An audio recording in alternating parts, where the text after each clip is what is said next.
question relative to the comment that landing pages are dead. Our current thinking related to those patients who are specifically asking about cost. Of course, we try to, like you say, dodge that question as much as we can because we'd rather create value around the answer. But again, if that's what they're asking about is specifically cost, do we have a landing page that specifically just answers those that are asking that specific question?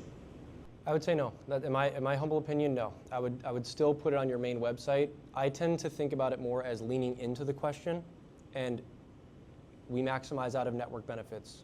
Here's Cherry, here's this, here's this, here's this. I go so far on our websites sometimes of explaining the difference between care credit, for example, if I'm remembering this correctly. Care credit can only be used for a specific treatment versus more of a medical loan that could be used for multiple treatments, something like that. So we say, get approved for this medical loan, even if you don't end up wanting our treatment, you could still use it for a number of things. So I think the patient education, making it as fun and interesting as these topics can be, I think is valid. But I would say lean into it. I don't think you need to have that separate messaging. I think that could be everywhere. So that becomes part of a service page? Yes. That answer directs them to the page that specifically or is most related to cost?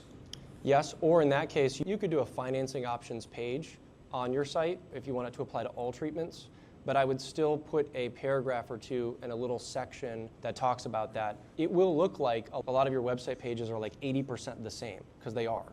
It's the bio, it's the financing, it's the this, and some people are like, is that weird? I'm like, we don't see people moving around that much anymore.